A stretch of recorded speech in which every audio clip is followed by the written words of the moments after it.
parti. Ça va Tom? Bonjour à tous, bienvenue dans un nouvel épisode de Mixologist. On va faire un nouveau format et on va essayer de parler un petit peu plus de la science des cocktails. Ça va être sérieux. Alors pour commencer, je me suis posé la question de savoir pourquoi on buvait nos cocktails froids alors que globalement on aime bien manger chaud. Le froid c'est globalement associé à une sensation désagréable. Qui pourrait aimer les boissons fraîches, froides, congelées? Véronique Conge. Et puis depuis les premiers bouquins de cocktails à la fin du 19e siècle, eh ben les boissons sont bues fraîches, glacées presque. Ah oui, c'est comme ça. C'est du frais. J'ai fait des recherches et j'ai fini par trouver 3 raisons pour lesquelles vous aimez boire vos cocktails froids. Numéro 1, le froid atténue certaines saveurs. Si jamais vous faites une dégustation de spiritueux dans un bar à l'époque, quand c'était encore ouvert, dans un caviste, vous faites votre dégustation et que vous trouvez le spiritueux trop fort, et ben globalement, la personne qui anime, si elle fait bien son boulot, elle va vous conseiller de mettre de l'eau dans votre boisson pour baisser le degré alcoolique et du coup un petit peu anesthésier la sensation de brûlure. Vous pourriez tout aussi bien faire ça avec un glaçon. En gros, ça va aussi diminuer la force alcoolique, mais ça va avoir des effets dommageables sur votre boisson. Si vous mettez un glaçon, en gros, ça va anesthésier certaines saveurs, et notamment les notes sucrées, donc vous allez perdre les arômes de vanille, vous allez perdre les notes de caramel, de chocolat, qui sont présents naturellement dans le spiritueux. Et c'est con, une étude de 2005 publiée par la revue Nature a identifié des canaux, des micro-canaux, qui sont responsables de la perception du goût à certaines températures. Ils s'appellent TRPM5. TRPM5. TRPM5. Putain. Et donc, notre petit TRPM5 va envoyer des signaux carrément plus violents, plus intenses à notre cerveau, quand les aliments sont consommés chauds. Si jamais tu bouffes de la viande et que tu vas avoir toutes les saveurs, bah là c'est cool, parce que l'animal qui a souffert, tu vas bien le sentir, et ça c'est bien, c'est grâce au TRPM5.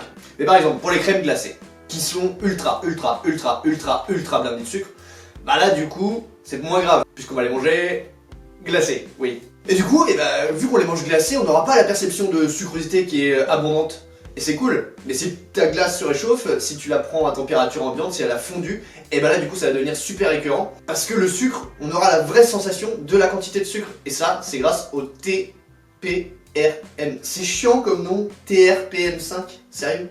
Qui a dit ça? Pas l'appeler Michel, le canal Michel. C'est la même chose quand tu bois du vin qui est pas à la bonne température. Si tu bois du vin rouge qui est trop chaud, et les tanins vont sortir, les goûts amers vont ressortir. Ça sera pas une super expérience. Mais à la limite, notre petit canal Michel, lui il s'en fout parce qu'il a bien fait son boulot. Bravo Michel, TPRM5. Et donc pour revenir à nos cocktails, c'est exactement la même chose qui se passe. Si vous buvez votre cocktail très frais, vous allez couper des goûts qui sont trop présents, des goûts sucrés par exemple.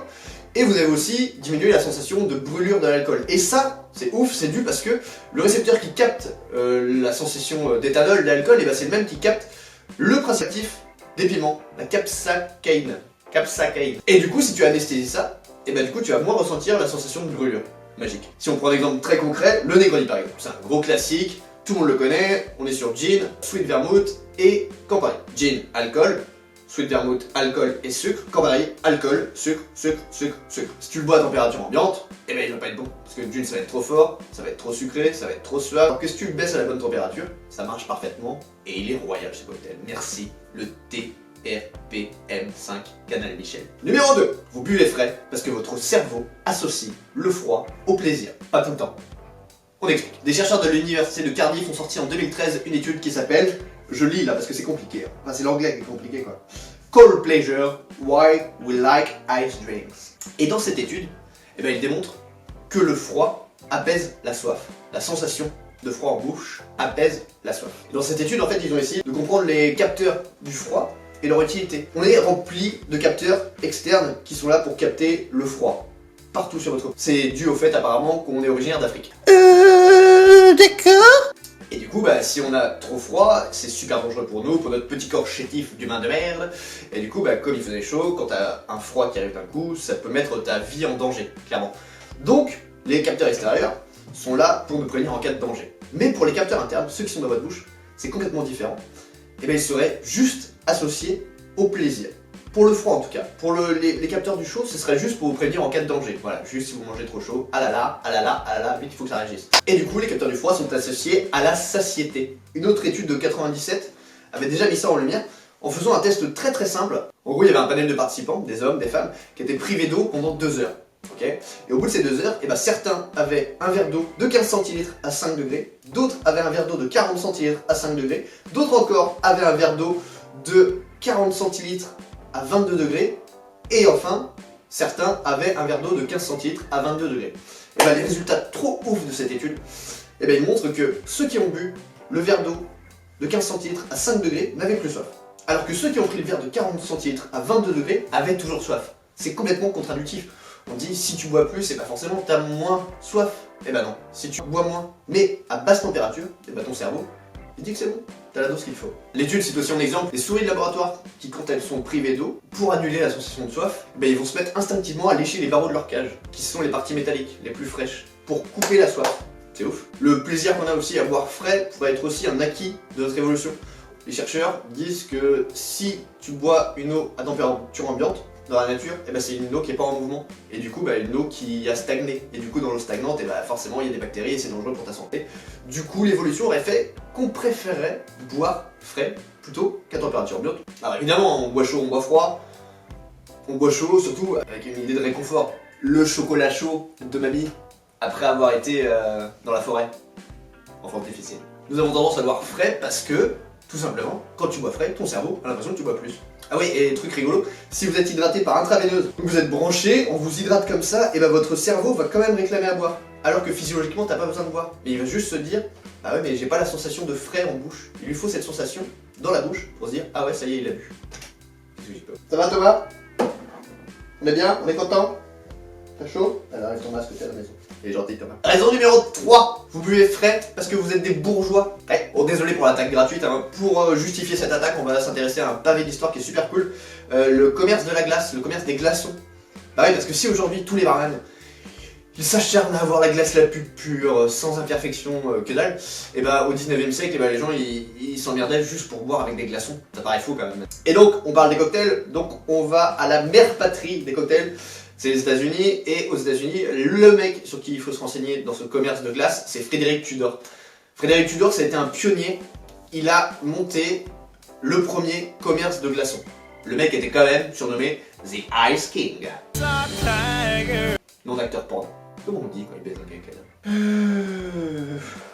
vais me coucher avec un... Putain, je vais me coucher avec un cadavre sur mon téléphone. Chaud. Coucher avec un mort. Nécro. Nécrophile. Tout ça pour une blague de merde. Acteur nécrophile. Yes. On reprend. En gros, il récoltait les eaux gelées des lacs du Massachusetts et il les envoyait un petit peu partout.